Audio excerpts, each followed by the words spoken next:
Salut à tous les amis, salut YouTube, c'est Mika. Bon, j'espère que tout le monde se porte bien les gones, malgré la défaite de l'OL qui, aujourd'hui, était en déplacement du côté de Nice et de l'Alliance Riviera à 17 h pour le compte de la 8e journée de Ligue 1, donc défaite de l'OL. Le score 3-2, Pavel Schulz est buteur côté olympique lyonnais. Un match qui, alors pour être très franc avec vous les gones, c'est l'un des matchs qui depuis très longtemps me fout le plus la rage. Parce que quand tu perds un match au foot, c'est pas grave, ça arrive. Voilà, on aime tous gagner, mais des fois, tu joues quelqu'un qui est plus fort que toi, tu perds. Bah, ça arrive. C'est la loi du foot, c'est la loi du sport. Quand tu affrontes quelqu'un de plus fort que toi, oui, tu peux perdre. Mais quand tu perds un match, alors que l'équipe d'en face n'est même pas plus forte que toi, et que ce match que tu perds, en grande partie, tu le sabotes, ça fout les boules. Ça fout clairement les boules. Et c'est un de ces matchs-là, vous me le direz en commentaire les amis, moi c'est un de ces matchs qui me foutent les boules parce que l'OL aurait pu, l'OL aurait dû gagner.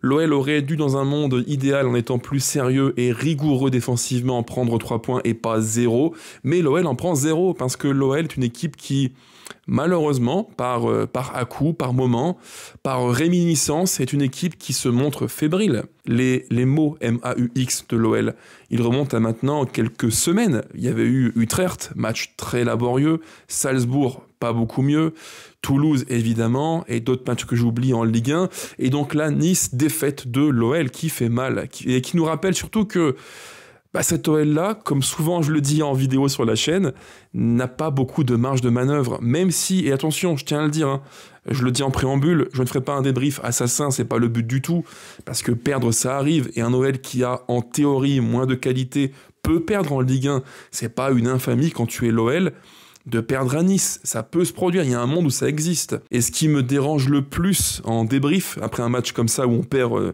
3-2, c'est que on sait tous que ce groupe, cet effectif-là, il est rempli de bons gars, de bons mecs qui ont le sens du devoir, du collectif, un groupe de bons mecs, de bons gars humainement parlant.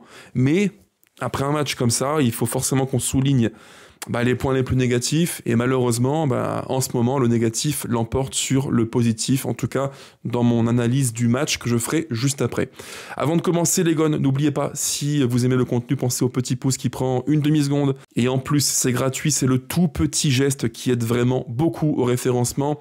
Je ne vous demanderai jamais de dons, il n'y aura pas de partenariat, pas de sponsoring, juste un tout petit pouce qui aide beaucoup. Le commentaire, pensez aussi à activer la cloche, parce que depuis quelques temps, je me suis fait la remarque les gones, et je pense que vous c'est pareil, l'algorithme YouTube, visiblement, de ce qu'on m'a dit, j'ai un petit peu creusé le sujet avec différents collègues, youtubeurs, et OL, et aussi tout autre, qui font des vidéos sur d'autres sujets, et de gros youtubeurs qui m'ont dit Mika, ne t'inquiète pas, depuis quelques temps, l'algorithme YouTube a changé, et disons qu'il a un petit peu massacré les dynamiques de chaînes qui marchaient bien, et je me rends compte, il y a moins de vues, les vidéos sont moins suggérées, donc plus que jamais les amis, je pense qu'il faut s'abonner, et il faut surtout activer la cloche, c'est super important, c'est le petit rappel qui vous dira quand tombent les vidéos sur la chaîne, donc merci pour tout ça, et il y a aussi le petit coup de boost qui permet d'aider au référencement. Merci par avance à toutes et à tous les amis, et on commence donc par l'histoire du match.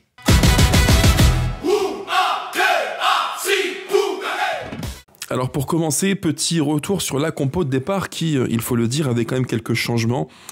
Fonseca a fait du turnover après la trêve de sélection. Beaucoup de joueurs qui ont fait de très longs voyages en Afrique, Amérique du Sud, Niakate, Tagliafico, bref, il fallait un petit peu, en tout cas c'est le coach et le staff qui le pensent, il fallait faire tourner un petit peu pour rafraîchir les jambes et les têtes. Je rappelle que Moussa Niakate a joué, je crois, mardi soir en sélection avec le Sénégal, et là-bas il fait 40 degrés, selon un de mes potes, Steve, qui maintenant vit là-bas. 40 degrés au Sénégal, forcément quand tu fais l'aller-retour en avion, la chaleur, la différence de température et de climat, ça fait évidemment très mal aux organismes. Donc je peux comprendre que le coach et le staff aient voulu un petit peu faire tourner l'effectif pour des questions purement de physique, de conditions physiques. Et donc on avait ce 11-là que je mets à l'écran maintenant. Au cage, Dominique Greif, latéral gauche, Abner, c'est le 4-2-3-1 en théorie classique de Fonseca. Dans l'axe, une charnière un petit peu nouvelle et qui pose question. On en parlera après largement en détail avec Kluivert axe gauche, Mata axe droit, Latéral droit, Ainsley Maitland-Niles, l'étourdi, qui n'a pas fait un match une nouvelle fois de très très grande facture. Devant le milieu pivot double avec Morton plus Tolisso, un cran plus bas en l'absence sur le banc, là aussi question de turnover, donc de Tessman. Devant eux, pointe haute, Pavel Schulz, et devant une ligne de 3, Malik Fofana à gauche, Satriano en pointe, et à droite, Adam Karabets, qui lui aussi a joué en sélection avec les Tchèques. Alors, qu'est-ce qu'on peut dire ? On peut dire que l'OL poursuit l'animation qu'on aime bien, qui est intéressante, même si ce coup-ci, les amis, j'ai repéré une forme de petite variante. Alors, c'est pas non plus un grand changement, une grande révolution, mais concrètement, j'en parle souvent en vidéo, l'OL a ce carré dans le cœur du jeu. Maintenant, vous connaissez le principe, on a 4 milieux, avec souvent l'un des 2 joueurs de côté qui se réaxe et qui vient créer le 4e sommet du carré. Mais aujourd'hui, j'ai remarqué un petit truc, c'est que selon ce que l'OL faisait en bloc bas, en bloc médian, et surtout en phase de construction à gauche ou à droite, le carré n'était quasiment jamais le même. Quand le bloc de l'OL était plus bas, on avait Karabets très écarté à droite, Fofana très écarté à gauche, et quand sur une passe ou deux, l'OL parvenait à monter un tout petit peu son bloc, passage d'un bloc bas à un bloc médian, là le carré il change parce qu'en fait quand on est côté gauche, quand Abner a le ballon très souvent ou Kluivert, on a Fofana qui se réaxe et devient le 4e sommet du carré. Et inversement, par un effet miroir, quand on est à droite et que Maitland-Niles a le ballon entre les pieds et que Maitland-Niles a le ballon ou Mata, là c'est Karabets qui se réaxe et qui va laisser le couloir à Maitland-Niles. C'était intéressant, une petite variante tactique qui montre que l'OL peut aussi malgré tout faire évoluer quelques petits principes de jeu dont l'animation du carré dans l'axe, dans le cœur du jeu. C'est le petit bonbon tactique que j'aime bien avoir à chaque match. Voilà, je voulais en parler un petit peu avant de passer à l'histoire du match, au fil du match. En fait, l'OL commence son match de manière plutôt, je dirais, durant 2-3 minutes, plutôt correcte. C'est pas une entame folichonne non plus.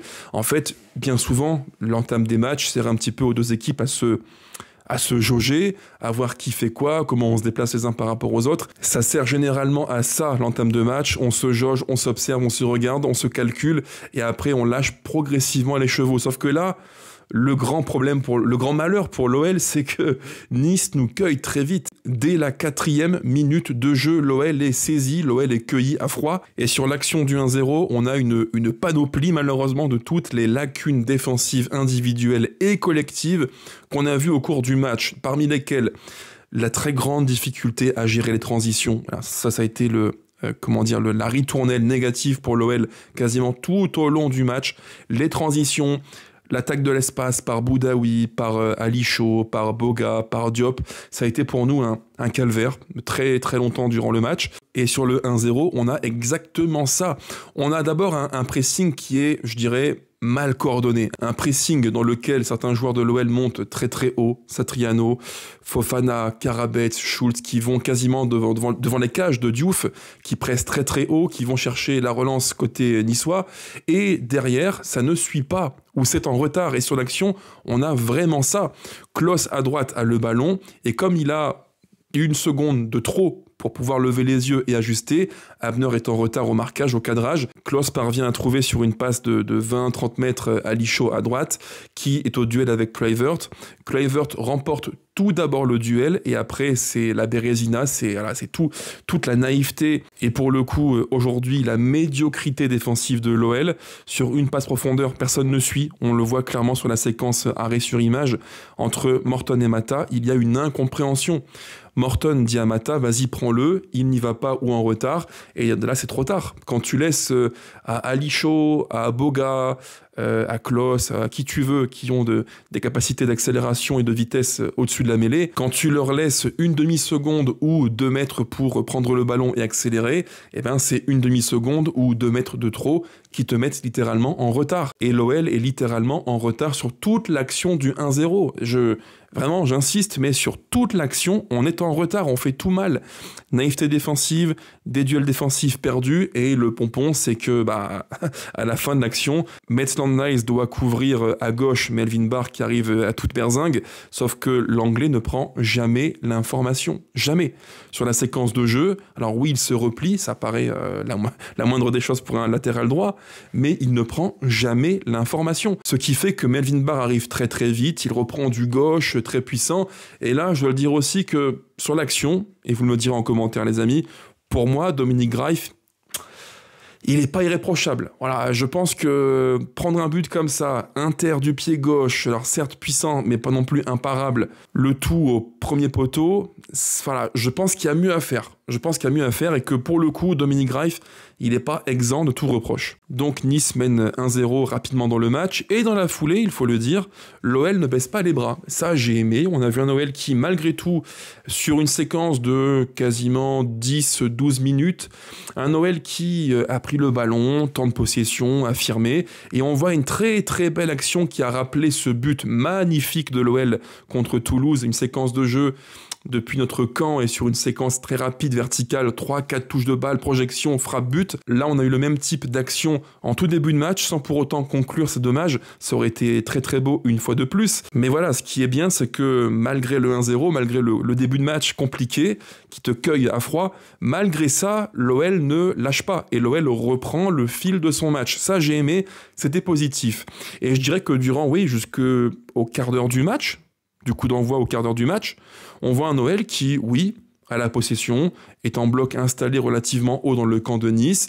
On a quelques situations, 1-2 occasions, c'est plutôt pas mal. C'est un début de réaction qui montre que l'OL ne sombre pas et ne perd pas pied malgré le 1-0 qui arrive très très vite. Dans la foulée, le match se rééquilibre un petit peu, c'est normal, Nice doit aussi temporiser et reprendre le fil de son match, et l'OL sur quelques séquences de jeu à base de pass and go, passe et ensuite part, attaque l'espace, parvient malgré tout à être non pas dangereux, mais à créer de vrais bons décalages qui auraient pu être mieux négociés. Et en plus de ça, l'OL multiplie les coups de pied arrêtés, les corners, les coups francs. Il me semble que à la mi-temps, on avait, je crois, 7 corners à 0. C'est quand même pas rien, ce qui montre que voilà, dans l'ensemble de la mi-temps, l'OL parvient malgré tout à se créer quelques situations et occasions.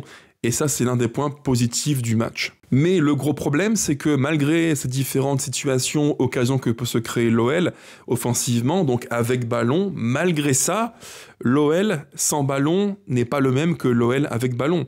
Autant avec ballon, c'est pas mal, sans être foufou ce que l'on voit, mais sans ballon, c'est trop fragile. C'est beaucoup trop fragile, c'est fébrile. Les deux zones de vérité où l'OL avait une forme de, d'efficacité, on était à la fois les rois du clean sheet et les rois du 1-0, bah malheureusement, depuis quelques temps, il faut bien le dire, on est un peu moins propre devant, moins clinique, et défensivement, on l'est aussi moins. Et quand tu n'as pas beaucoup de marge de manœuvre en Ligue 1 contre qui que ce soit, Toulouse, Nice, Lens, Angers, qui tu veux, quand tu n'as pas de marge technique de manœuvre, le match peut très vite basculer. C'est exactement ce à quoi est confronté l'OL en ce moment. Mais malgré tout ce que je vous dis là les amis, le petit point critique de la vidéo, malgré ça, l'OL parvient à égaliser. Pavel Schulz marque sur un corner, une tête donc qui finit au fond des filets d'Evan Diouf, un partout. Et là, on se dit, moi le premier, et vous c'est pareil, je le pense, on se dit tous ou presque que l'OL va reprendre le fil du match et que l'OL va imprimer une domination, que l'OL mettra le 2-1 fort logiquement. Bref, moi c'est comme ça que je voyais la suite du match. Mais le problème, le gros problème, c'est que l'OL est tellement fébrile aujourd'hui. Schulz, il met le 1 partout à la 29e minute de jeu. Le 2-1, le but de Diop, un but clownesque, gaguesque, il intervient 5 minutes plus tard. Autrement dit, l'OL met le 1 partout. Mentalement, on ne parvient pas à faire le switch mental. On est encore une fois ailleurs. On n'est pas là au marquage préventif, on n'est pas près des joueurs qu'on doit marquer, on n'est pas non plus rigoureux sur le cadrage défensif. Bref, on est en retard. Et le but de Diop, c'est un sketch. C'est un sketch, les amis. Prenez les images, mais qu'est-ce qu'il fait, Kluivert? Qu'est-ce qu'il fout, en fait? Enfin, je sais pas, moi, merde, on dirait un numéro 9 qu'on fout en centrale. Qu'est-ce qu'il fait? C'est quoi ce truc? Il y a un ballon qui, par miracle, passe devant les cages de Greif. Mais dégage-moi ça en tribune. Qu'est-ce qu'il se met de 3/4? Limite, il s'efface devant Diop. C'est pas possible. Et moi, je vous le dis, hein, sur un ballon comme ça, j'arrache tout. J'arrache tout. Je prends la cheville, le ballon, la malléole. Je m'en fous, je prends tout. Je prends tout. Mais jamais ça ne peut rentrer. C'est pas possible. C'est quoi ça? C'est quoi, franchement? Et on est tué, on se sabote par des erreurs individuelles, par un niveau intrinsèque individuel qui n'est pas au rendez-vous. Voilà. Moi, je vous le dis franchement, les Gones, Kluivert, il y a eu le match contre Rennes. Ce match-là contre Nice, il nous coûte des points, ça fait mal. Enfin bref, je reprends le fil du match, mais des erreurs comme ça, moi, ça me tue. Tu tends le bâton pour te faire battre. C'est de la folie. Bref. Donc, mi-temps, 2-1 pour Nice. C'est sévère, parce que je pense que l'OL est plus fort à tous les niveaux, technique, tactique, on est mieux, on est plus fort qu'eux. Et je me dis, c'est pas possible. Tu ne peux pas, après le match contre Toulouse, tu ne peux pas perdre ce match-là, c'est pas possible. Si encore on jouait un super Nice, je dirais, bah voilà, c'est le foot qui veut ça. Mais là, c'est un Nice moyen. C'est une équipe moyennasse, quoi.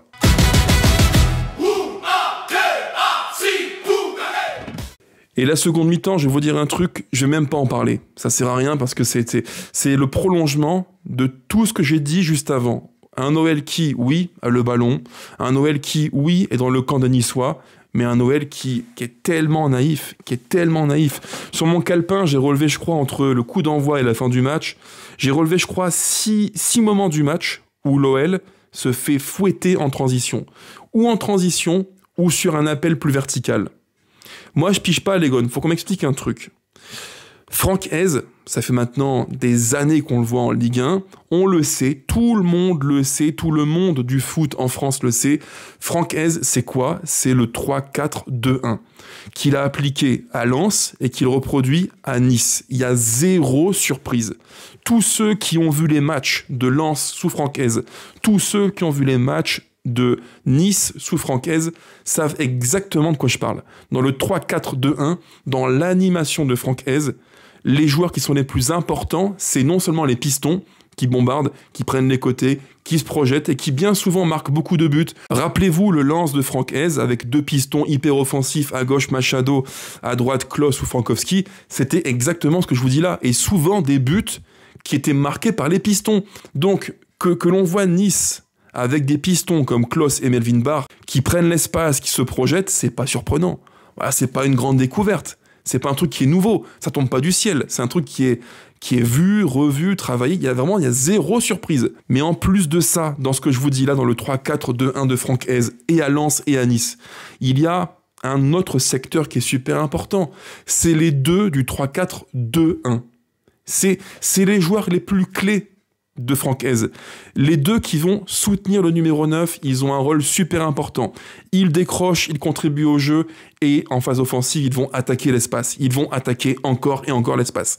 Des courses verticales dans le dos des centraux. Et qu'est-ce qu'on a vu aujourd'hui? On a vu des courses verticales de Ali Chaud, de Boga, et pas que, des projections de Boudaoui, qu'il a fait tellement souvent, on l'a vu 5, 6, 7 fois, et on n'a jamais... Je dis bien, on n'a jamais su gérer ça. Tout ce que je vous dis là, les amis, je vous jure que c'est vrai. J'ai tout noté sur mon calepin. Le but du 1-0, c'est ça. Ensuite, à la 27e minute de jeu, j'ai écrit appel profondeur, course verticale de Van Hout qui prend l'espace. Schulz ne suit pas. Schulz lâche le marquage. Occasion énorme pour Nice, retour de Mata. Dans la foulée, rebelote, 30e minute de jeu, j'ai écrit en gros, alerte, grosse alerte, Ali Chaud, lancé dans l'espace, en profondeur. J'ai écrit le mot profondeur en majuscule, je l'ai souligné 2 fois, tac, tac, comme ça. Transition verticale, lancé par Van Hout, gros danger, fin de frappe sur Kluivert. Kluivert dans les choux à terre, faute et pénaux, 3 petits points annulés par la VAR. On est seulement à la 30e minute de jeu. Et tout ce que je vous dis là, les amis, ça s'est répété tout au long du match. Une naïveté en transition, dans la verticalité, dans le dos des centraux, et surtout, ce qui était la force de l'OL, le carré du milieu de terrain, et ben en ce moment, pour moi, c'est un point qui est faible. Je trouve que Tolisso, physiquement, il est vraiment inquiétant, il est flippant. Morton, il a moins d'influence avec ballon, même s'il reste très très généreux. Pavel Schulz, dans le jeu, c'est décevant. Adam Karabets, il est trop prévisible sans ballon. Il manque de punch, pas assez dynamique, pas assez puissant, pas assez rapide. Malik, à gauche, il fait, je trouve, trop peu de différence. J'en suis même quasiment arrivé à me dire que Tessman a manqué à ce match-là. C'est fou, hein. C'est fou, les Gones. Moi qui ne suis pas un grand fan du joueur, je pense que Tessman, par son côté équilibrant, il a manqué aujourd'hui. J'en suis sûr, il a manqué. Parce que l'OL, défensivement, en transition attaque-défense, tout au long du match, c'est beaucoup trop fébrile. Alors oui, si on prend les stats du match, bien sûr, c'est pour l'OL, bien sûr. Possession largement pour l'OL, quasiment, c'est du 2 tiers, 1 tiers, même plus que ça. En termes de buts attendus, d'expected goals, Nice 0,6, donc moins d'un but. Et nous 3,04. En termes de grosses occasions, c'est plus ça qu'il faut vraiment regarder. En termes de grosses occasions, on est à 5 grosses occasions, Nice une seule. Et le score du match, c'est 3-2. Le score du match, c'est 3-2. Nice met 3 buts en ayant 0,6 expected goals. Qu'est-ce que je peux vous dire de plus que ça, les amis? C'est ce chiffre-là, il résume exactement l'histoire du match. Un OL qui, offensivement, n'est pas assez fort. Il y a un manque de talent. Désolé, mais il faut le dire. Il y a un manque de talent face au cage. On n'est pas assez clinique. On n'est pas assez bon dans le 1 contre 1. Ça, c'est un point qui est évident. Et défensivement, ce qui a été la force de l'OL durant plusieurs matchs, les clean sheets, les 1-0, l'OL en mode gestion, bah malheureusement, depuis, je dirais, 1 mois, ça s'effrite. Voilà, on est moins solide défensivement, on est moins efficace offensivement. En fait, dans les 2 zones de vérité, ce qui faisait la force, la grande force de l'OL en mode gestion 1-0 clean sheet version OM 2012 version Elibop, ces qualités-là, elles sont en train de s'effriter. Toutes les qualités de l'OL n'ont pas disparu, c'est vrai, mais elles sont nettement moins présentes, moins fortes, moins marquées. Et quand tu as un OL qui n'a pas en Ligue 1 une marge de manœuvre folle, eh ben, on a ce type de match-là, un match que tu peux gagner, un match qui, je le dis, on aurait dû gagner face à une équipe qui est moyenne, moyennasse. Nice, c'est moyennasse. Et nous, côté OL, on a perdu contre une équipe moyenne. Donc, si on perd contre une équipe qui, sur le terrain, ne fait pas grand-chose de foufou, c'est que nous non plus, on n'est pas foufou. Et que nous aussi, on a de vraies et de très grosses lacunes. Malheureusement, on les voit aujourd'hui. Et l'animation de Fonseca, même si elle est vraiment intéressante, elle ne parvient pas à estomper ça, à maquiller ça. On voit les défauts, ils sont apparents, il y a un manque de qualité évident devant, je le maintiens, il y a un manque de qualité, il y a un manque de percussion, il y a un manque de verticalité. Et quand tu retires à l'OL 2-3 éléments forts, la machine déraille complètement. Malheureusement, c'est un petit peu l'histoire du match. Défaite de l'OL qui rentre un peu plus dans le rang, vous me le direz en commentaire, moi je pense que oui, et c'est précisément le second thème de la vidéo.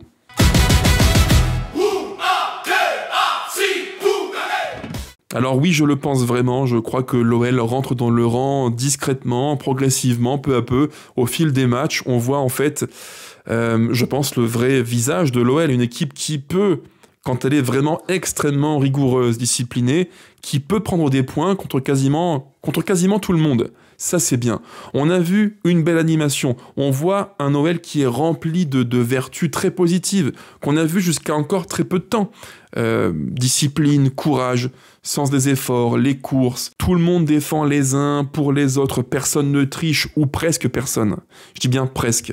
Mais voilà, d'un point de vue mentalité, il n'y a rien à dire. C'est exemplaire. Mais l'OL se heurte à ses limites et elles sont présentes, on les voit bien. Et je sais que certains vont encore me dire « Mika, tu es trop sévère, Mika, tu es trop dur, tu es trop exigeant avec l'OL, peut-être. » Mais c'est même pas la question en fait. Moi, la question, les gones, que je veux vous poser, c'est selon vous, est-ce que l'OL est en train de rentrer dans le rang? Et au final, est-ce que l'OL n'est pas en train de devenir l'équipe qu'il aurait dû être en début de saison? Une équipe plutôt top 6, 7, 8 que top 4? Moi, je pense que oui. Il y a trop de limites, en fait. Beaucoup trop de limites qui sont offensives. Il y a un manque de talent effectif très court. Quand je vois rentrer en seconde mi-temps Afonso Moreira, et je le dis, je n'ai absolument rien contre lui. Mais voilà, avec ballon, c'est brouillon, quoi. C'est très brouillon. Et si c'est ça, les cartouches dont dispose Fonseca pour être un Européen en fin de saison, bah bon courage, quoi. C'est vraiment limité, c'est très limité. Moi, je le dis, je pense que l'OL rentre dans le rang, et c'est logique. Il y a trop de limites. Il y a un plafond de verre qui est, je pense, évident. Voilà, contre une équipe comme Nice, tu es défensivement trop fébrile, pas assez hermétique. Et comme tu n'as pas de marge de manœuvre technique sur le reste de la Ligue 1, les matchs se jouent un petit peu à pile ou face. On l'a vu en début de saison. Reprenez les matchs contre Lens, j'étais à Bollaert. Le match contre Lens, tu peux très bien faire nul comme le perdre. Le match à Lille, quand Genesio fait rentrer Igaman, quand il finit le match avec Pardo, Giroud, Igaman, Bentaleb, Félix Correa, nous on fait rentrer qui? On fait rentrer Afonso Moreira à droite. Il y a eu tellement de matchs qui pour nous ont basculé du bon côté, mais qui auraient pu basculer du mauvais côté. Et là contre Toulouse et Nice, ça bascule du mauvais côté. Parce que le matelas technique entre nous et l'équipe d'en face, il est trop petit. Il est trop petit. Et je pense qu'au final, sur 8 matchs, 5 victoires, 3 défaites, c'est un bilan qui n'est pas mauvais. Il faut le dire, c'est pas mauvais du tout. Mais c'est, je pense, plus fidèle au réel niveau de l'OL. Et ce qui est frustrant, c'est que nos victoires parfois ont été, je dirais, alors pas imméritées, mais quand tu prends Lens, Lille, c'est carrément tiré par les cheveux. Et nos défaites, elles sont très souvent imméritées ou sévères ou carrément volées. Le match à Rennes, c'est terrible. Madame Frappard, l'arbitrage.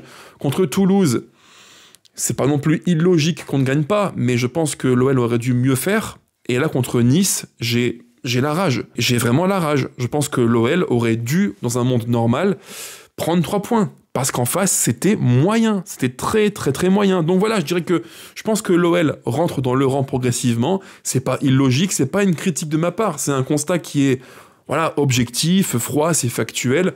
On n'a pas, en théorie, une équipe qui est taillée pour être top 4, top 5 en Ligue 1. Moi, je crois pas. Devant nous, il y a Paris qui est hors catégorie. Il y a Marseille qui est aussi, je pense, dans un monde différent de l'OL. T'as Monaco, t'as Lille, Strasbourg. Vous avez vu le match de Strasbourg au Parc des Princes vendredi soir? Ce Strasbourg-là qu'on va d'ici peu accueillir à la maison en Ligue 1. Waouh, waouh, waouh, waouh. Quand je vois la tronche de leur milieu de terrain, quand je vois Valentin Barco, Enciso, Panikelli en pointe, qui a fait un match. Franchement, les gones, ceux qui ont raté le match PSG Strasbourg, faites-vous un focus sur le match de Joaquin Panikelli. Voilà, c'est juste un top match de top numéro 9 qui dans 1 an ou 6 mois, je vous le dis, je prends les paris, dans 1 an, Panikelli, sauf grave blessure, il jouera dans un top 10 européen. J'en suis sûr et certain, il y a trop de qualité. Remiseur, dos, jeu, finition, bravo, franchement bravo. Voilà, donc je le dis, je le répète, je pense que l'OL rentre progressivement dans le rang, je pense que l'OL est taillé pour être non pas top 4, top 5, mais top 6, 7, et surtout que des matchs comme ça, contre Toulouse, contre Nice, il y en aura plein cette année en Ligue 1, il y en aura plein. Il y en aura plein des matchs où on va se dire qu'on est plutôt pas mal, mais que sur la moindre contrariété, on va encaisser un pion, et on sera en galère parce que défensivement on est loin d'être irréprochable et qu'il y a un plafond de verre qu'on voit tous. Ça c'est pour moi le constat implacable. Je pense que l'OL rentre littéralement dans le rang. À vous de me le dire en commentaire les gones, j'ai hâte de vous lire sur le sujet. Et on termine donc par les tops et les flops du match très très vite.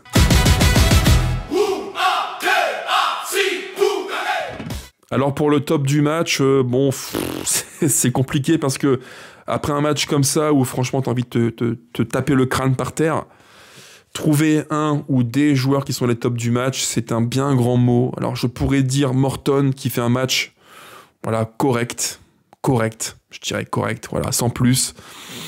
Défensivement, je pense que les 4 de derrière ont été mauvais, avec Kluivert, dont je parlerai après, évidemment. Maitland-Niles, pareil, c'est mauvais. Dans le cœur du jeu, Tolisso, il est fatigué. Moi, je m'interroge comment c'est possible qu'après une trêve de 2 semaines, qu'il soit physiquement comme ça. J'ai cru revoir le Tolisso d'il y a maintenant 2 ans, qui était hyper lourd, emprunté. Balle au pied, techniquement, c'était pas bon. Je pourrais dire éventuellement que Satriano a été combatif, mais si je commence à vous dire qu'un numéro 9 est combatif, c'est que vraiment, mais vraiment, je me raccroche à la dernière branche possible pour trouver un soupçon de positif individuellement. Donc voilà, je dirais que Morton, c'est l'un des moins mauvais du match. Satriano, volontaire combatif, mais avec ballon, c'est trop peu efficace, c'est techniquement très très brouillon, malheureusement, généreux mais brouillon. Malik à gauche, c'est insuffisant. Je pense qu'il n'y a pas cette différence qui sont faites. Adam Karabets à droite, c'est prévisible. Voilà, c'est un bon gaucher, belle patte gauche, mais dans le 1 contre 1, je l'ai dit à de multiples reprises, ce n'est pas un mec de 1 contre 1, ce n'est pas un joueur qui va éliminer, qui va provoquer, qui peut être bon à la course, pas du tout. C'est pas ce profil-là. Voilà, donc pour trouver un vrai top du match, c'est compliqué, je dirais par défaut Morton, mais c'est vraiment par défaut, quoi.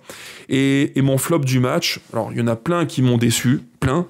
J'aurais pu dire Tolisso qui fait un match très compliqué physiquement, c'est dur, c'est dur. Je sais pas ce qu'il a, Corentin, mais physiquement, je trouve qu'il est vraiment très éprouvé. J'aurais pu dire aussi défensivement, quasiment tout le monde, bien sûr, quasiment tout le monde, mais mon vrai flop du match, c'est terrible, mais Kluivert, waouh. Quand vous commencez à cumuler les handicaps avec Maitland-Niles qui est tellement à l'ouest défensivement, qui dans sa bulle, il est ailleurs, je sais pas s'il est à jeun ou pas sur un terrain de foot. Quand vous cumulez Maitland-Niles qui paraît déconnecté, quand vous mettez en plus dans l'équation Kluivert qui défensivement est nul, je le dis, il est nul. Dans le 1 contre 1, je trouve qu'il est bêta, il est pas malin, il est pas à l'aise central axe gauche, il est pas à l'aise central axe droit, il est pas à l'aise latéral droit, il est bon où en fait? Quand il était à Casa Pia au Portugal, alors oui, bah ouais, quand t'es à 3 derrière en D1 portugaise, ouais, c'est facile, c'est confort. Voilà, tranquille. Dans une équipe qui se veut ambitieuse, proactive, avec ballon, c'est pas bon. Défensivement, sur chaque duel, il est flippant. Ouais, c'est bon, quoi. Là, on a compris. Voilà, on a compris. Il y a eu le match de Rennes où il fait une entrée catastrophique. Là, il est titulaire, il est catastrophique. Enfin, voilà, quoi. C'est pas possible. À ce niveau-là, quand tu veux espérer être européen en fin de saison, défensivement, il faut être beaucoup plus dur. Beaucoup plus dur. Voilà, en gros, les gars, tout ce que je voulais vous dire. Fin du débrief, clap de fin. Portez-vous bien. Et évidemment, allez l'OL plus que jamais. Ciao, ciao.